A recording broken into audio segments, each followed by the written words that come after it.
관세 발효 하루 전에 한미 관세 협상 전격 타결됐습니다. 한미 자유무역 협정이 체결된 뒤로 이제 처음으로 관세 15%라는 장벽이 다시 세워졌는데요. 새로운 통상 구조가 시작됐다고 해도 과언이 아닐 것 같습니다. 네, 그렇습니다. 대통령실은 최악의 국면은 면했다라고 자평하고 있지만 관세 장벽 3,500억 불 투자 등등 논란거리가 계속되고 있습니다. 오늘 방송에서 한미 관세 합의에 대해서 앞으로 우리 경제에 어떻게 영향을 미칠지 짚어보도록 하겠습니다. 세종대 김대중 경영학 교수님 모셨습니다. 안녕하세요. 어서 오세요. 안녕하십니까. 어쨌든 이제 25%에서 15%로 내려줬다라고는 썼지만 실질은 0에서 15%가 된 거잖아요.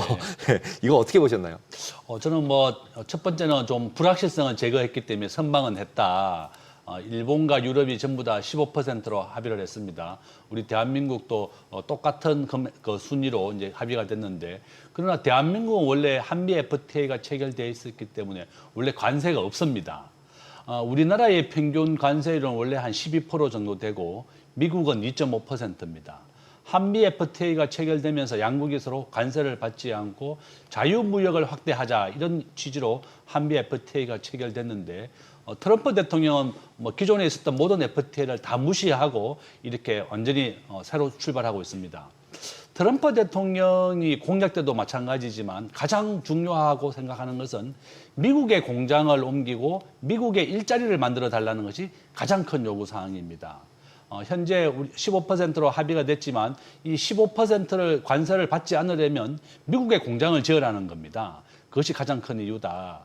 트럼프 대통령은 미국의 법인세 현재 21%고 세계 평균입니다. 이것을 15%까지 낮춰줄 테니까 전 세계에서 가장 기업하기 좋은 나라로 만들고 제조업하기 1등 국가로 만들어주겠다. 그래서 전 세계 모든 기업들이 미국에 와서 공장을 지으라는 것이 요구사항입니다.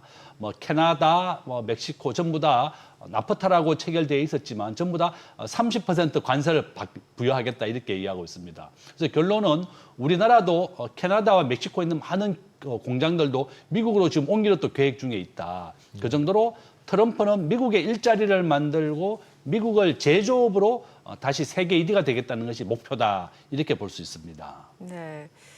지금 앞서서도 이제 강 대표님 말씀 주셨다시피 원래는 이제 FTA 때문에 이제 무관세였는데 이제 15%라는 관세가 이제 부과가 되는 거고 업계에서는 이제 이걸 두고 FTA 폐기 선포 수준이다라고 받아들이는 것 같거든요.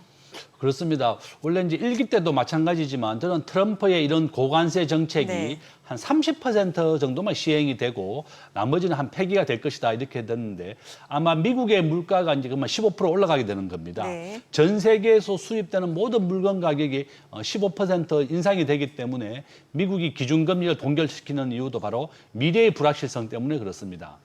미국 국민들은 전체 국민이 주식에 투자를 합니다. 70%가. 네. 그러면 미국에 수입되는 물건 가격이 또 오르게 되고 또 미국의 주가는 계속 또 오르고 있습니다. 전 세계의 기업들이 미국에 와서 공장을 짓고 미국의 관세를 물지 않으려고 하다 보니까 미국의 생산성이 올라가는 것이 또 장점이다. 그래서 트럼프의 이런 15% 고관세 정책이 장점과 단점을 두 개 다 가지고 있습니다. 우리 대한민국은 2024년 기준으로 1,000조를 수출하고 900조를 수입합니다. 작년 말에 우리나라 전체 무역 흑자가 100조인데요. 100조 원 중에서 85조가 미국에서 발생한 겁니다.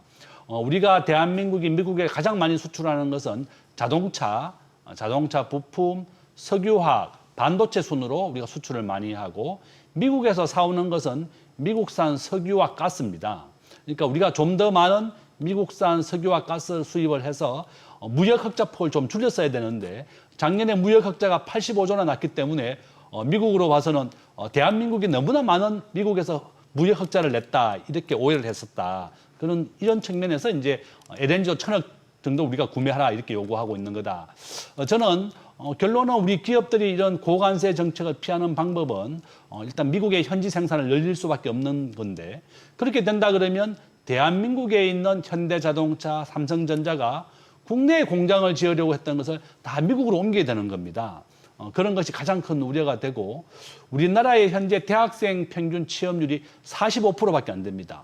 그러면 트럼프의 요구대로 미국에 공장을 짓고 미국의 일자리를 만들어주는 대신에 한국에서는 일자리가 줄어드는 것이 우리의 큰 약점이 될 것이다 이렇게 볼 수 있습니다. 그러면 지금 현재 말씀해 주신 걸 정리를 해보면 기본적으로 미국에서는 공장을 미국으로 옮기기를 원한다. 그러기 위해서 지금 이 모든 관세 정책들을 유지를 하려고 할 수밖에 없다라는 거잖아요. 그러면 이제 우리나라는 그러면 어떤 영향을 받게 되나요? 우리가 이제 기업들이 그걸로 갈 거고, 그럼 우리는 어떻게 되면 일자리가 없어질 거고, 그다음에 관세가 생겼고, 관세가 생기니까 우리 같은 경우도 예를 들면 이제 에너지를 수입할 때나 수출할 때나 양쪽으로, 그럼 우리도 실제로는 수입할 때 15%를 그러면 매겨야 되는 거잖아요. 상호 관세처럼 하는 거니까. 우린 그러면은 LNG 수입할 때 그러면 관세를 안 매기나요? 그러진 않을 거 아니에요. 아마 이제 제가 생각하기에 우리나라는 현재 평균 관세율은 12%입니다. 우리 대한민국은. 트럼프는 이번에 15%에 대해서 이제 부여했고 철강에 대해서는 50%를 또 유지하기로 되어 있습니다.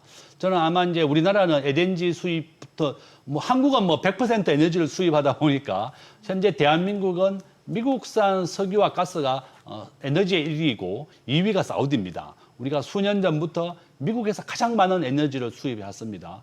그래서 지금 트럼프는 제조업을 가장 하기 좋은 나라로 만들어 주겠다고 했고 우리 정부도 이제 진짜 제조업을 가장 육성하는 이유가 가장 좋은 일자리입니다. 우리가 미국이 글로벌 주식 비중에서 한 60%를 차지하고 있고 한국은 1.5%밖에 안 됩니다. 글로벌 주식 비중에서 일본이 한 5%, 중국이 4%, 영국과 프랑스가 한 3% 정도밖에 안 됩니다. 뭐 결론은 뭔가 하면 미국이 전 세계 GDP에는 한 25%밖에 안 되지만 글로벌 주식 비중은 60%를 가지고 있고 달러화가 전 세계 결제의 한 70%를 차지하는 기축통화입니다. 바로 이런 이유 때문에 트럼프는 제조업도 세계 1위가 되겠다 이런 목표를 하고 있는 것이고 이 관세를 이용해서 제조업 1등 국가를 만들겠다는 겁니다. 그리고 대한민국도 아마 저는 우리가 좀 더 미국과 다른 다국과의 경쟁을 생각한다 그러면 좀 기업하기 좋은 나라를 만들어주는 것이 필요하다 이렇게 봅니다. 지금 대미 투자금이 3,500억 달러로 지금 합의가 됐는데 이제 보니까 대략적으로 뭐 조선업에 1,500억 달러, 또 뭐 반도체 2차전지 바이오 쪽 2,000억 달러 요 정도가 지금 얘기가 나오는데 이 정도면 뭔가 좀 그동안 미국에서 지금 약간 성장이 정체돼 있던 산업을 좀 키워보라라는 얘기인 거죠. 그렇죠. 예. 우리가 GDP로는 세계 10위의 강대국입니다. 우리가 GDP를 100이라고 했을 때 미국의 GDP가 한 26% 정도 네. 차지하고요. 26조 달러, 중국이 한 17조 달러 정도 됩니다. 우리 대한민국의 GDP는 전 세계 GDP의 한 2% 정도 차지합니다. 1.9% 정확히 되어 있는데 한 2조 달러가 아직 안 됩니다. 일본의 GDP가 현재 한 5조 달러 정도 됩니다. 네. 그러니까 일본이 5,500억을 투자했기 때문에 저는 우리가 GDP의 비중으로 본다 그러면 한 2천억 정도 할 것이다 이렇게 생각했는데 트럼프 대통령은 역시 기업가답게 이렇게 3,500억 달러를 요구해서 그걸 관철시켰습니다. 트럼프 대통령은 원래 비즈니스맨 출신이고 개인 재산이 10조가 넘어요. 이와 같이 자기가 본인이 원하는 것을 상대가 예측하지 못할 정도로 과도하게 요구를 해서 그것을 관철을 시킵니다. 우리 한국의 방위비를 10배 올려달라고 얘기하고 있는 이유가 바로 그런 이유다 이렇게 볼 수 있고 우리 정부가 당초에 예상했던 대미 투자는 1,000억 달러였는데 3,500억이라고 하는 큰 숫자로 늘어나게 됐다 이렇게 볼 수가 있고요. 지금 조선업이 미국이 가장 우리나라에 요구하고 있는 상황입니다. 대한민국은 전 세계 특수선, LNG선 또 쇄빙선부터 해서 모든 특수선의 1위입니다. 중국이 물량으로는 세계 1위이지만 벌크선이라든지 화물선 위주입니다. 그래서 미국이 자기들의 구축함이라든지 함정을 수리 조선할 수 있는 거 MRO 사업을 하나가 땄는데요. 한 10조 원 정도 됩니다. 현재 하나가 미국의 필리 조선소를 인수해서 1년에 배를 2척씩 만들어내고 있고 지금 수주고가 7척이 수주가 되어 있습니다. 그러면 미국이 가장 요구하는 것은 대한민국이 세계 최고의 조선업 강국이기 때문에 1,500억을 투자해서 미국의 조선업을 다시 살려달라. 대한민국이 최적의 파트너다 이렇게 볼 수가 있고요. 2차 전지가 이제 배터리 분야라든지 바이오 분야입니다. 앞으로 신산업이다 이렇게 볼 수 있는데 대한민국은 이 배터리 분야에서 세계 2위입니다.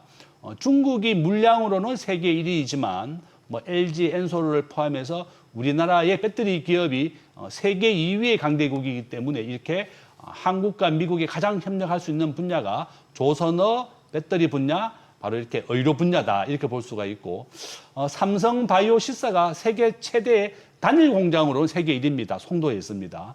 이와 같이 대한민국이 가장 잘하고 있는 분야를 미국에도 좀 투자하고 도와달라 이런 취지에서 우리가 조선업, 2차 전지, 의료 이렇게 했다 이렇게 볼 수 있습니다. 네, 교수님 오늘 여기까지 듣겠습니다. 잘 들었습니다.